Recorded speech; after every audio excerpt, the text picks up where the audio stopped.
Hello, everybody in internet land, and welcome to the Chamber Orchestra's first episode of Musical JewelBox, where we find our gems and treasures of guest artists, conductors, composers, and musicians, and we highlight them in these one-on-one broadcasts where we do a little bit of talking, a little bit of performing, and we all come away a little more musically enriched. Today we're talking with one of our violinists, Bella Hristova here, and let's bring her on and say hello to Bella. Hello. How are you doing Hi, today, how are Bella? you? I'm doing great. I'm Doing starting my well. Sunday right. I think there's a delay. I think we have actually quite a delay, so that's going to be fun. We'll give ourselves ample time to answer questions. Good. I like that. It's good. It makes me feel like I'm on CNN and I'm actually really important. We'll pretend like you're on the other side of the world, even though you're also just in Philadelphia with us. Probably just down the block. Yeah. But we're so happy to have you. We're so happy to have you being the one to kick this off as we fill our fall calendars with all this super fun virtual content, since we're not yet allowed to be back together, though we're still working on what we can do to come back together. But more details on that later. Let's focus on you. So I think you could tell everyone about yourself much better than I could. So give us just a brief background on why are you a violinist? How did you come to Philadelphia? The whole life. Well, yeah, so how long do you have? I started playing violin when I was 6. It was actually my mother's dream at the time. The violin was her favorite instrument. She dreamed that she would have a violinist daughter, a concert violinist daughter. So from age 6, I've sort of been living with that in the back of my mind. I loved the piano. So when I was 6, I wanted to start playing the piano. My mom played the piano. My dad was a composer. So I grew up around music. I was always listening to music, my dad's music. And also I remember hearing recordings of David Oistrakh, the great Russian violinist. So that was an inspiration for me early on. But I just started with twice weekly violin lessons right from the age of 6 at our local public school in Bulgaria. That was available. And I made my way to Philadelphia. There's quite a big jump, but there are many steps in between. And I went to the Curtis Institute from 2003 to 2008. And then after grad school, which I finished in Bloomington, Indiana University, I moved back to Philadelphia 10 years ago. And now my husband and I live here, and Philly's home. Well, Philly is a wonderful home, minus the swampy heat in the summers. But I think we just enjoy saying that to ourselves because it reminds us that life isn't always easy and we have to keep working harder or something. Because I'm certainly not leaving as much as I complain about the heat. But we're very glad that you're here, and we're so happy to have you in January because, of course, you're part of our season this year because you're going to be playing the Mozart Violin Concerto No. 5 with us coming in January, which, as it stands, is still set to go. Whether we have to move the date around a little bit, we'll find out getting a little closer, but we're certainly not going to miss out on having you with us. And of course, although we're excited to have you with us on stage, we can't bring everyone in your household because you do have a certain little furry family that you're very fond of, that a simple cursory view at your social media presence will indicate. And I'm also obsessed with cats. So let's just have a moment where we can be obsessed with cats together. Please tell us about your cats. The world needs to know. Let's see. Frankie. So we have 4 cats. I grew up around animals. I had a little cat, Masha, and 2 little dogs when I was in Bulgaria. And David's had animals. So we adopted our first 2 cats, Shmoopy and Uni, about 8 years ago. And last year we adopted 2 more, Frankie and Lily, and their siblings. And none of them are down here right now. Frankie. That does sound like cats. But they'll come. They'll probably come at, right. They'll come at the most awkward time for them to come. Yeah, and maybe knock something over. A tail right across the screen. Well, those are incredible names for cats. And I put a bed near me. but just for them to make sure that they're comfortable as you go across your world famous career. Right. Yeah, that sounds about right. They're Well, lovely, and they've given us a lot of joy in quarantine. They've given us a lot of joy in quarantine, for sure. I know. I'm hoping mine jumps up on my lap too, but it seems that he's tuckered out now because he was playing earlier and now it's nap time. But we'll Oh, see. what's his name? No hope. We live in it. His name is Toby, and he's like 20 years old. He's Toby. 20 pounds and 20. Well, he's only 9. He seems like such an old man because he refuses to move. Um, but great. Well, speaking of your grand career, why don't we get some music going here too? And then after we're going to take a listen to the Bach Partita number 3, right, in E major. And we're going to split it up a little bit. So we're going to listen to the first 2 movements now in a wonderful recording you've got for us.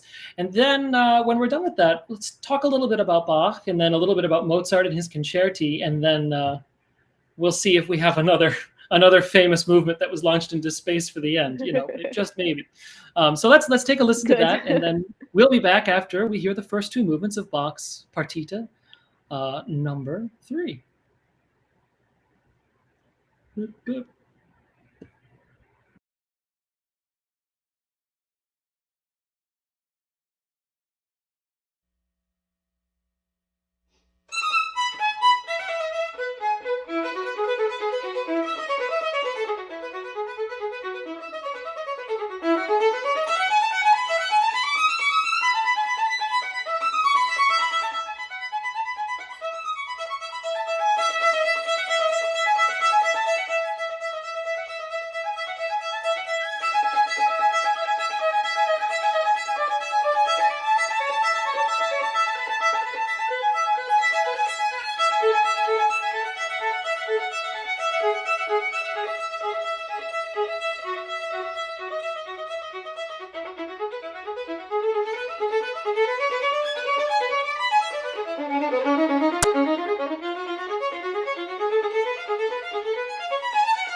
Well, that was just lovely. And I see Great piece. you have found a friend in the meantime. It's like you got to get Yes, him I with the did. toys. I had a secret weapon. That's right. And then I now have his fur all over my black shirt, but that's okay. Well, naturally. Well, that's really just wonderful playing of a wonderful piece and a wonderful instrument. Would you mind telling us a little bit about your violin? Thank you. Yeah. So what's really incredible is that the violin that I'm fortunate to play on was made 30 years before Bach was born. And to me, that's just mind-boggling. And I don't think about it too much because it makes my head hurt. It's a Niccolo Amati violin made in Italy, in Cremona, Italy, and it was made in the year 1655. And it's on very generous loan to me, and I've been playing on it for a number of years now. And it's an incredible instrument that I just feel every day. I feel very fortunate to be able to use it and to get all the colors out of it and figure out what I can do on it. And so playing the solo works of Bach is really just, they're like the foundation of the violin repertoire, I feel. Mm-hmm.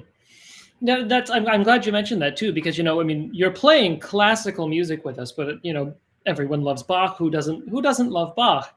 What goes into your head differently if you're playing something? I mean, both like from the Baroque to the classical, but even especially something so intimately solo, where you're doing like two different voices at once compared to playing a Mozart violin concerto. Is there a different kind of energy you try to summon for that?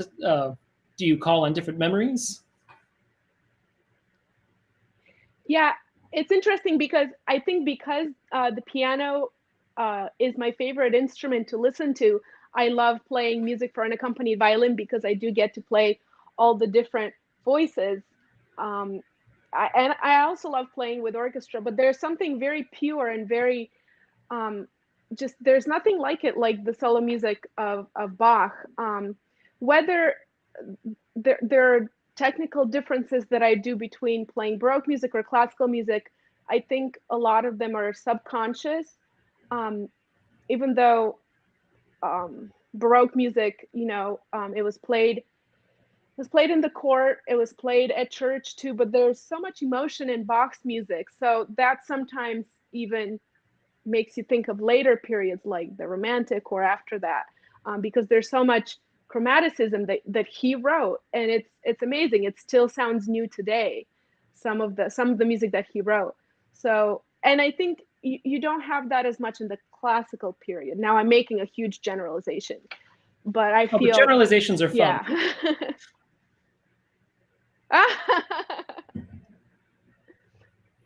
Until you get in trouble for them. Well, I suppose that's true. Yeah. So yeah, Bach wrote the six sonatas and partitas during a secular period of writing. He wrote a lot for the church, and he wrote many cantatas and made many religious works. And he was a devout man himself. He was a Lutheran, and I feel that you hear that connection to spirituality and to God in his music. But when he wrote these solo sonatas and partitas, he also wrote the cello suites in that same period and the Brandenburg concertos. And he really pushed the instruments to the limit of what was possible then. The instruments were largely the same, but of course the Baroque setup is different. So the fingerboard is shorter, the bow was shorter and curved, so it's harder to sustain long tones. And in the Brandenburg concertos, it was a harpsichord, which is still how it's played today. But just to think of those Baroque instruments being pushed to the technical limits of the performers, and also the listeners were hearing music they'd never really heard before. So I think he was an innovator, and as I said, his music is still new today. I can practice the Bach sonatas and partitas for the rest of my life, and I'll always find new things when I play them. Yeah, I mean, I certainly have felt very similar things about Bach, particularly when I think maybe this is true in the violin too, coming from a singer's point of view, that I find Bach to be incredibly challenging physically until I know the piece. And then all of a sudden, it's like it just kind of flows through you. Even though when you first got the piece, you're like, oh my God, that leap? How's my body going to do that? But then once you internalize it, how could my body do anything but that? Oh my God. It's such a, he was onto something, even when people try and say that, oh, he didn't care about the idiomatic writing for instruments. He's got something. He's got something good. But speaking on, we're not just doing Bach. He knew, and he played so many instruments. Yeah, so trust the man. He knew it. Trust organists is something else I found. Organists tend to know a lot of things about a lot of things. They got those hands and feet going. But Bach's music is influential to so many composers over so many time, and whether or not J.S. Bach's music was influential to Mozart, certainly his son's music were, until Mendelssohn came in and gave us the rest of Bach's stuff. But as I segue into Mozart, let's talk a little bit about the Concerti as a whole, and as the one that you're doing number 5 with us. But logic says that there's 1, 2, 3, and 4 that come before that. And so, how often do you do the violin concertis? Do they figure as like a central point in your career and in your studies? I think so. I think they're a central point of all violinist repertoire, much like the Bach sonatas and partitas. Actually, the very first performance I ever did with orchestra in Bulgaria was of Mozart's second violin concerto. The first time I think, I don't know, maybe I was 9 or 10. I wasn't even using a full-size violin yet. And since then, I've learned almost all of them. I've never played number 1. And I've never obviously done the set, and I think that would be something that's really neat to do. But Mozart wrote them when he was 19. He was just appointed the music director of the Royal Court in Salzburg. He wrote them in a very short span of time. There are conflicting reports, but he probably wrote numbers 2, 3, 4, 5 in a 9-month span, and it's possible that he wrote the first concerto 2 years prior. But he wrote them in a very short amount of time. He hadn't played around with the form much yet. I think only one of the piano concerto precedes the violin concertos. And even throughout the 5 concertos, you see the evolution. And actually, the last few days, I've played through all of them just to get them in my fingers and to experience that difference. It's almost like he was teaching himself the concerto form. It's mind-boggling. He develops melodies more. He develops the harmonies more. The emotional maturity also grows. Even though I don't have a favorite, I don't know that I do, but the numbers 3, 4, and 5 are real mature staples of the violin repertoire. Mm-hmm. And so you're saying that because they're written, even though they're written in this condensed 9-month period, going through them in sequence, you can see each one kind of beginning to leap over the other one as he's learning more about how this form works and how he's trying to express himself.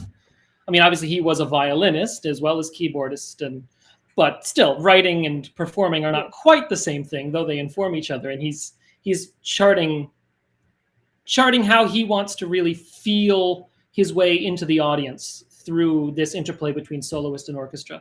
And yeah, and sorry, you were going to say something. I think so.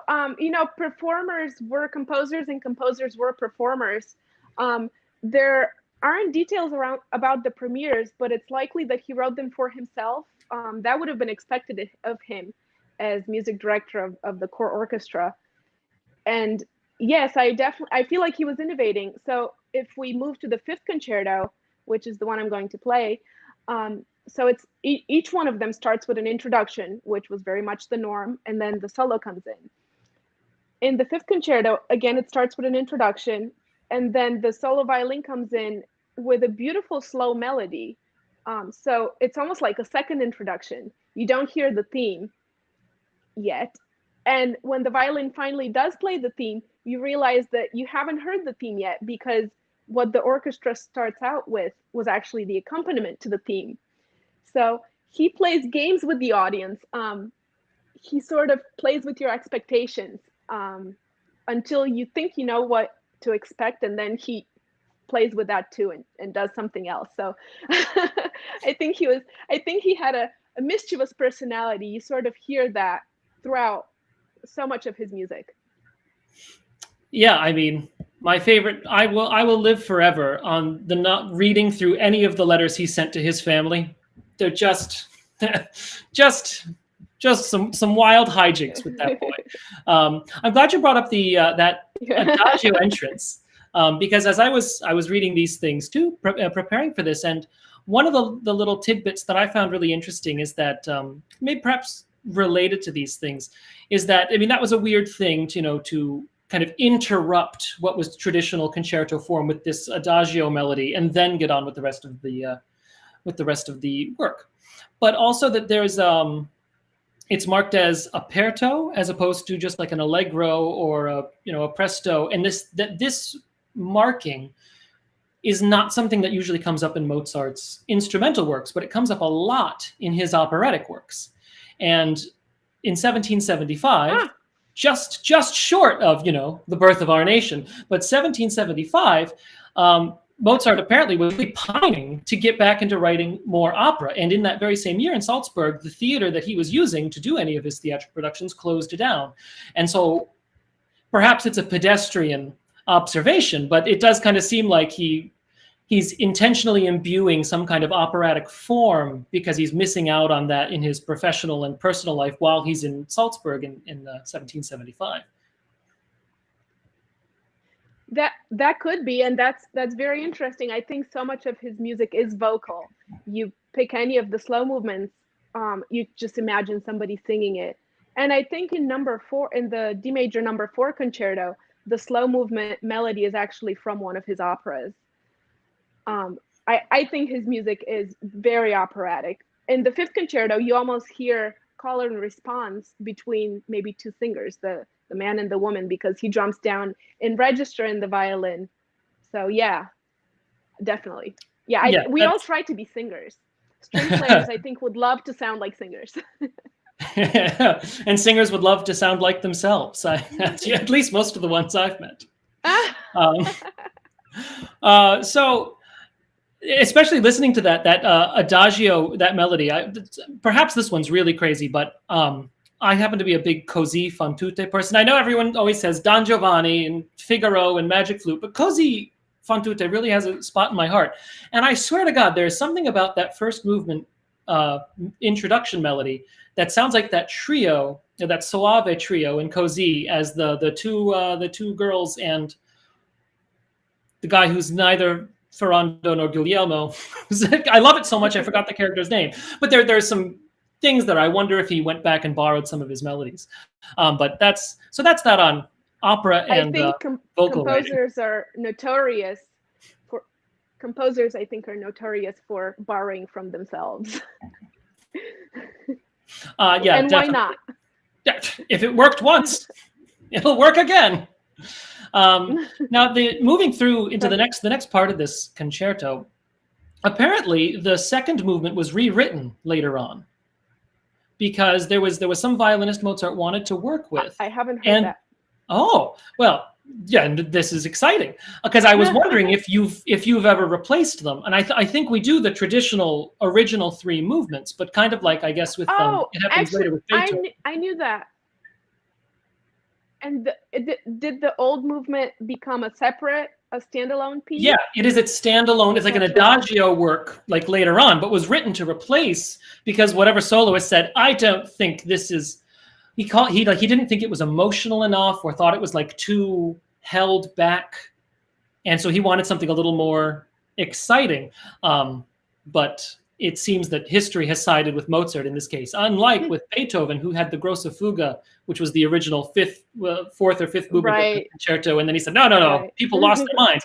Interestingly, we're doing the Grosse Fuga this season too. So look at that. Look at those connections. Works that were removed because someone tried to get in the composer's ear. But yeah, but you will be doing it as Mozart originally intended it, with not the substitution second movement. Well, that's exciting. I trust That's Mozart right. myself too.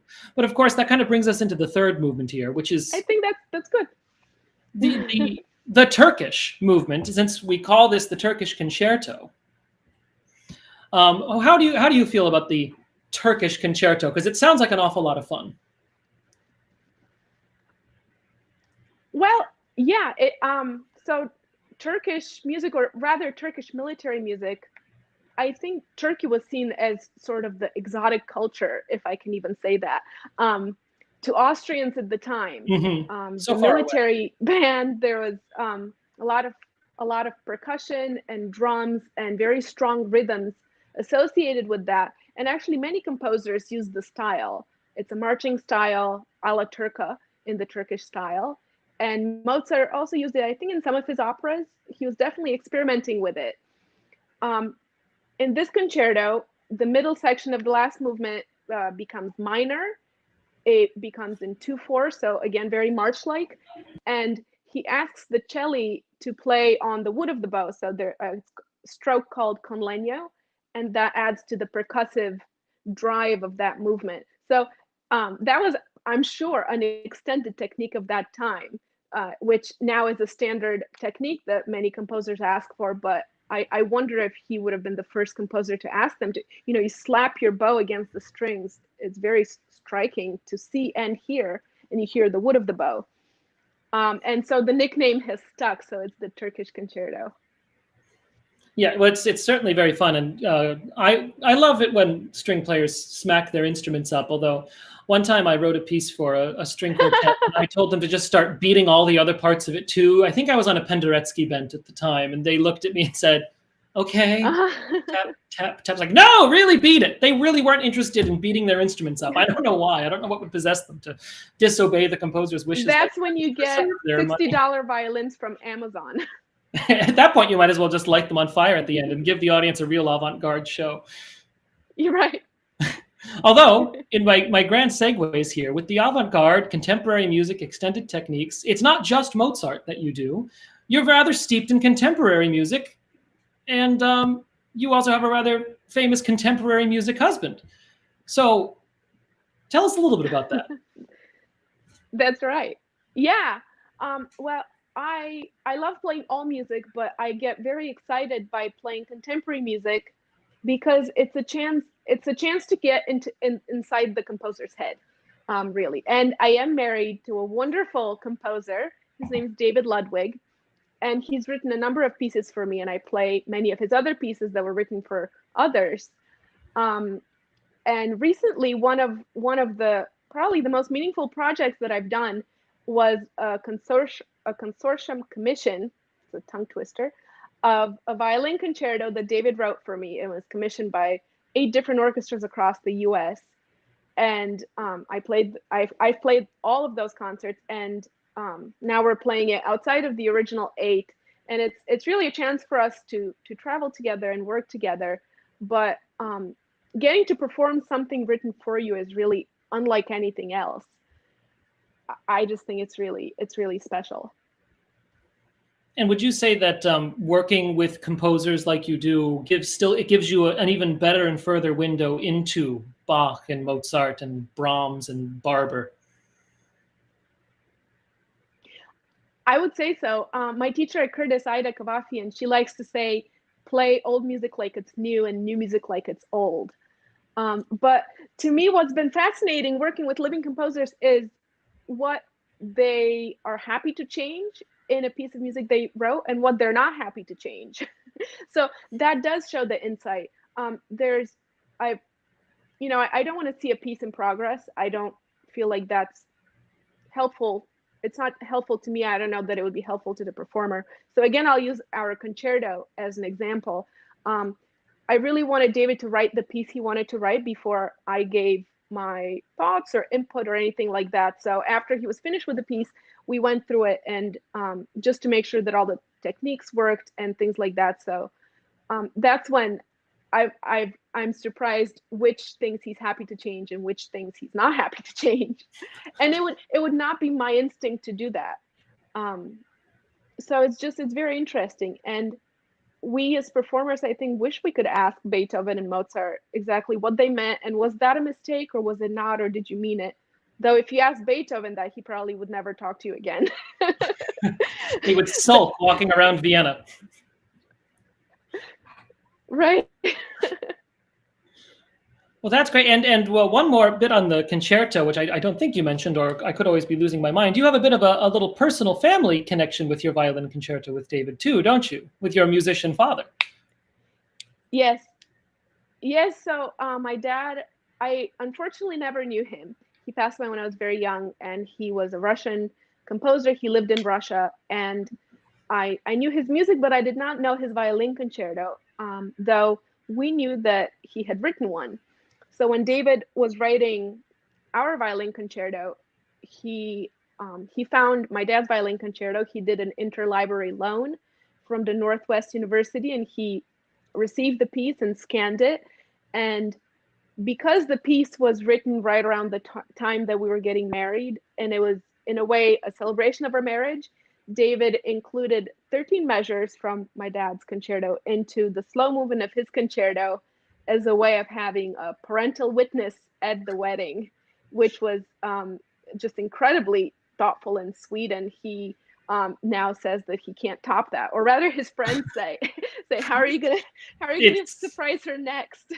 Very rather difficult to do better than that. But you know, if you're already married, maybe that's good. But you can always hold out hope. You could always dream big for the next one. That's A whole right. symphony Well, just for you. You know, two more cats maybe would be the thing.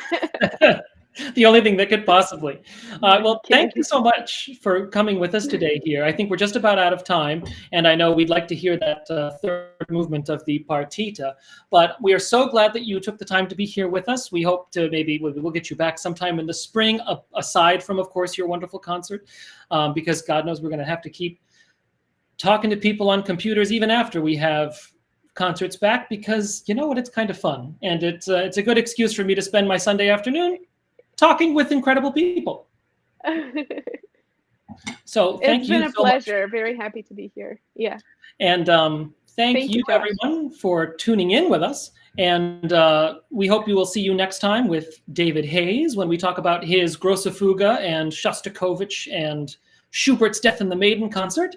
And of course, it's like the NPR telethon hour. It's my time to remind everyone that we have never needed your support more than now. And your donation and support today to the Chamber Orchestra of Philadelphia can ensure that our orchestra is here tomorrow and next week and all the way through this pandemic, and that we can finally pack the Perlman Theater again.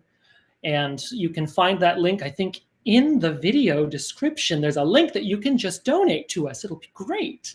And thanks again to Bella. And thanks. We look forward to seeing you again. We look forward to seeing David. And now let's close off with that very famous third movement of the Bach Partita number 3 in E major.